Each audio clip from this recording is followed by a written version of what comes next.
friends, welcome back to Slightly Feral Living. If you're new here, I talk about the carnivore lifestyle. I talk about health and all the weird real life things that come with it. Now, usually when people ask me the few questions that I get asked about the carnivore diet, it's always going to be stuff like, do you poop? Don't you miss bread? Aren't you afraid that you're going to drop dead from your cholesterol? And sure, those questions are okay, but honestly, if you really want to understand what the carnivore diet is like, you have to ask better questions. So today I'm going to share the questions that I wish people would ask me about the carnivore diet, the ones that go beyond the stereotypes and actually get into what this way of eating is going to do for your body, your health, and your daily life. If you watched my last video, that was actually about the questions that I get asked most often, the unusual or the ones that I usually get asked about on the carnivore diet. So I thought that this would be a fun way to kind of segue into the ones that I wish people would ask that I think are the most important. And number one kind of ties into that previous video, and that was, how do you keep it interesting without eating vegetables and carbs? And I wish people would ask me this instead of assuming that I'm over here, eating bland, boring, boiled chicken breasts. Say that B word repeatedly, you guys. That's a lot of B's. You know what I mean? Carnivore doesn't mean boring. It just means different. And there are a few ways that I keep things interesting. And one of them is I try to rotate my proteins. One day it might be ribeye, one day lamb, salmon, shrimp, pork belly. Again, I touched on this in the previous video, but I try to also change textures. Crispy chicken skin, grilled steaks, or slow cooked ribs. Try to just kind of add a little bit of variety in the way that things are cooked. And I also mix my fat levels quite a bit. Ribeye steaks actually taste different from sirloin because of the marbling. And the fat is actually what carries the flavor. So your taste buds over time will actually change once you cut out those processed foods. Meat is going to taste a whole lot more complex just on its own. Salmon won't taste like salmon necessarily. It's going to be more buttery and more rich and different depending on how you cook it. And along with this, I kind of have a bonus wish, I think you would say. I wish that people asked me about satiety. Protein and fat keep you full way longer than carbs do, and science actually backs that up. Protein is the most satiating macronutrient. That's why carnivores often eat fewer calories without even trying. Your body isn't chasing these sugar highs and these crashes. It feels satisfied. The number two question that I wish that people would ask me is, what changes have you noticed outside of weight loss? Everyone wants to know about the number on the scale. And even, in fact, those are my most watched videos. But honestly, that's like actually the least interesting thing about carnivore. The real magic to me is the side effects. Energy for one. No more 2 p.m. crashes because fat is a steady fuel, unlike carbs. Another fun fact is your body only stores about 2,000 calories of carbs, but over 40,000 calories of fat. Once you're fat adapted, you're basically a hybrid car with a never-ending fuel tank. Another thing, or another, magic is your skin. You will notice clearer, less redness, fewer breakouts. Cutting your sugar is going to lower your inflammation, and your skin will show that.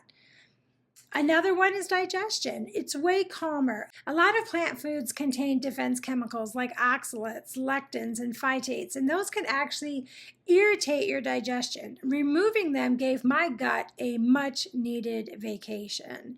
The other thing is cravings. Now, for me, I'm still battling them a little bit this time around because I'm actually in my second week of trying to get back on the carnivore diet again after falling off repeatedly.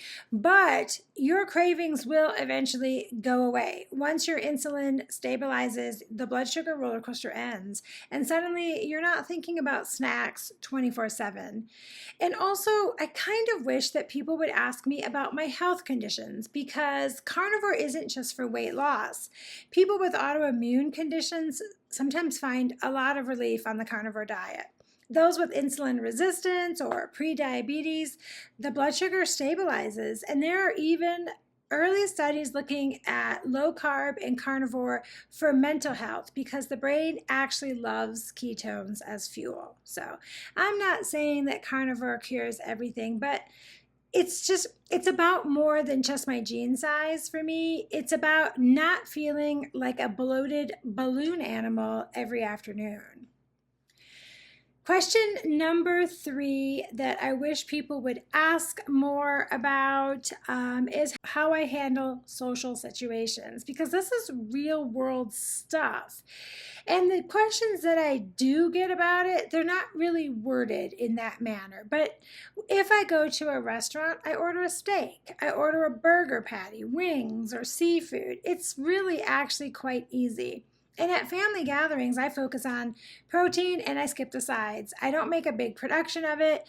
And if someone pushes, I just say, this is what makes me feel good. And that generally shuts it down. And there are actually studies out there that show that people remember less than 10% of what you eat in social situations. So all that worrying about being the weird eater, most people are too busy stressing over whether or not their deviled eggs taste okay than to even remember that. And finally, under this topic or question, I wish people would actually ask if carnivore is sustainable long term, because everyone assumes it's a 30-day stunt. But if you look at history, the Inuit, the Maasai, the Mongolians, many cultures actually thrived on animal-based diets. Carnivore isn't some TikTok trend, though it is really big right now. It's literally how humans survived for thousands of years. So when people say, can you do this forever? My answer is people already have, and they didn't have a Costco membership to help them out. Question number 4, I think that I would really like it if people would ask me is, what do I do when the cravings hit? And this is where people get real quiet. Like, we all want to pretend that cravings don't exist, but they do. Not just the way that they used to. And when they hit, while I'm on the carnivore diet, what I do is first I check to see if I've eaten enough. Most cravings happen when you've undereaten protein or you've undereaten fat. And if I have, I'll grab something a little more satisfying, some crispy bacon or some pork belly. A burger patty with cheese works really well. And if it's a mental craving, like it's chocolate when I'm stressed, I try to ride it out. Sometimes I'll take a bite of butter. Sometimes I'll have a glass of electrolytes. Cravings usually peak about at a 20-minute mark, and then they'll start to fade. And if we're going to get into a little bit of science corner here, cravings are more about dopamine than they are about hunger. Your brain remembers the reward of chips or candy, so it's kind of pushing you towards them. But if you stop giving your brain that hit, then those pathways will eventually start to fade. And in keeping with this, I know I said that last one, but this wish also, I wish that people asked about the differences between real hunger and mental cravings. Carnivore makes that clear because your blood sugar isn't swinging around. You start to learn, am I truly hungry or do I just want crunchy Doritos because, my boss annoyed me? So yeah, pork rinds, they exist for a reason. They scratch that crunch itch without kicking you out of the groove. So anyways, and then question number 5, the last one, I'll make this real short and sweet, is what does a realistic day of eating look like for you? I wish people would ask me that instead of saying, oh, you just eat steak, right? Because what a realistic day looks like is if I eat breakfast in the mornings, it's usually going to be eggs fried in butter with either sausage or bacon. I always have a cup of coffee in the mornings, and I add a splash of heavy cream. In the afternoon for my meal number 2, because I usually only do 2 meals, so sometimes that breakfast is what would be considered lunch, I'll have a ribeye or a pork chop. Maybe it'll be salmon. It'll just be something like that. And I usually make it a very decent size serving, and there are no sides with it. And for snacks, I do a lot of those beef sticks. I do beef jerky. Sometimes it'll be a leftover burger patty, and sometimes it's a cheese slice, although I do try to limit my dairy this time around. So it's simple, it's satisfying, it's done, you know? And a fun fact, I guess you would say, is that studies actually show that protein diets are more satiating.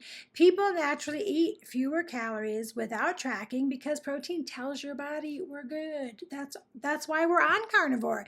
You're not obsessing about food all day. It shuts off so much of the food noise. And as for grocery shopping, generally, if I'm not doing a bunch of shopping for everybody else in the house, I'm in and out in 5 minutes. Meat, eggs, dairy, done. The old me used to zigzag through all the aisles. I had carts full of snacks, and the new me, I've just got, there's a basic stuff in my refrigerator. Almost everything that I have in the carnivore diet fits in my freezer. So there's that. And you know what, you guys, even that I sometimes forget to eat. So that's freedom, right?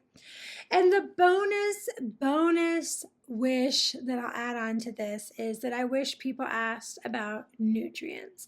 The first myth is that you'll be deficient without plants. Animal foods have almost every vitamin and mineral, iron, zinc, B12, vitamin A, in all of the forms that your body absorbs better than plants. Even vitamin C, and yes, meat does have small amounts.